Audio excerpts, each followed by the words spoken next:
या आठवड्यामध्ये वाळू धोरण हे मंत्रिमंडळासमोर जाईल आणि ज्या ठिकाणी लिलाव झाले नाही आणि ज्या ठिकाणी आम्हाला ईसीची परवानगी मिळाली आहे, एन्व्हायरमेंट क्लिअरन्स मिळाला आहे, त्या ठिकाणी वाळूघाट लिलाव होतील. घरकुलांना 5 ब्रास रेती देण्याचाही मोफत रेती देण्याचा निर्णय महाराष्ट्र सरकारने घेतलेला आहे. माननीय मुख्यमंत्री देवेंद्र फडणवीसजी यांनी घेतलेला आहे. तर त्याच्याही तरतूद आम्ही करणार आहोत.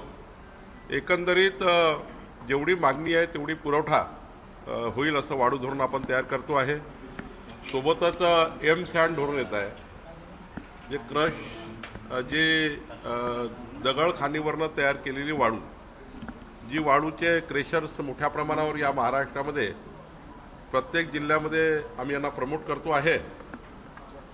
प्रत्येक जिल्ह्यामध्ये वाळू तयार करणारे क्रेशर, स्टोन क्रेशर, ज्यातनं वाळू तयार होईल मोठ्या प्रमाणावर, त्यामधून मग ही जी रिव्हर सँड आहे याची मागणी कमी होईल आणि त्यामुळं मोठ्या 2 वर्षामध्ये वाळूचं जे मागणी आणि सप्लाय याच्यामधला, डिमांड आणि सप्लायमधला जो काही फरक आहे तो दूर होईल.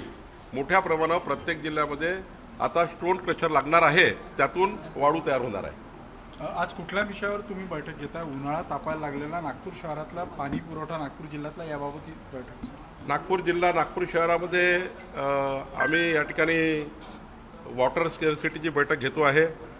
कालही मी एक बैठक घेतली, परवा एक बैठक घेतली आणि या बैठकीतनं नागपूर शहराला पुरेसा पाणी मिळेल आणि जिल्ह्यामध्ये कुठे टँकर लावण्याची परिस्थिती येणार नाही याची काळजी आम्ही घेतो आहे.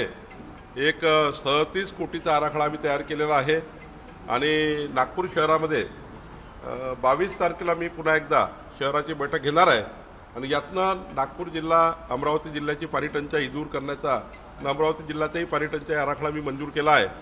त्यामुळे दोन्ही जिल्ह्यामध्ये, अमरावती जिल्हा आणि नागपूर जिल्ह्याचा जे टंचाई येणार नाही, स्केअरसिटी होणार नाही याची काळजी आम्ही घेतो आहे.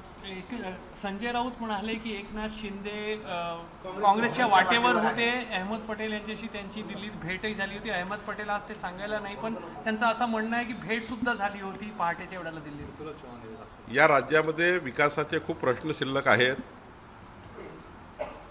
संजय राऊतांच्या बोलण्यावर महाराष्ट्राचं काही लक्ष नाही, माझे काही लक्ष नाही, कारण आता जनतेला विकास पाहिजे आहे आणि त्यामुळे आमच्यासमोर प्रायोरिटी आता पॉलिटिकल प्रश्नाची नाही आहे, राजकीय सरबत्तीची नाही आहे. आमच्यासमोर प्रायोरिटी आहे की महाराष्ट्राच्या 14 कोटी जनतेला देवेंद्र फडणवीस सरकार, आमचं सरकार कसं न्याय देईल आणि जे आम्ही संकल्प दिला जनतेला तो पूर्ण कसा करू याकडे आमचं लक्ष आहे.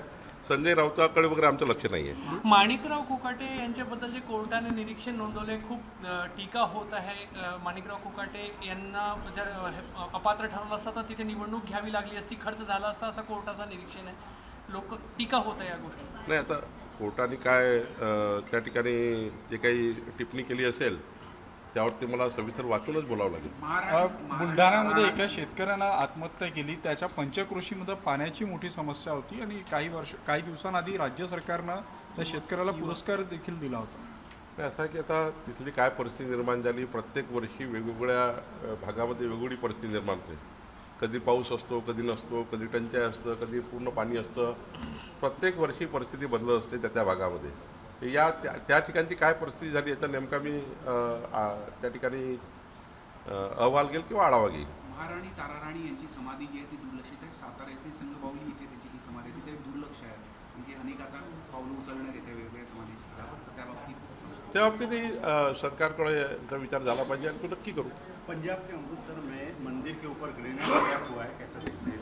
नहीं, ऐसी जो एक्टिविटी हुई है तो उसके लिए गंभीर स्वरूप से हमारी केंद्र सरकार, वहाँ की राज्य सरकार भी बड़े कदम उठाएगी और ऐसी ग्रेनेड से जो बॉम्ब हमला होता है या ग्रेनेड हमला होता है, इसके लिए पूरे देश में एक चिंता का वातावरण बनता है. तो मुझे लगता है सरकार पूरी तरह से जिन्होंने किया उनको ढूंढेगी और कार्रवाई करेगी. शरद पवारांनी कांग्रेस पार्टी में शामिल होने के लिए इसने नाना पटोले ने ऑफर किया. एबीपी माझा, उघडा डोळे बघा नीट.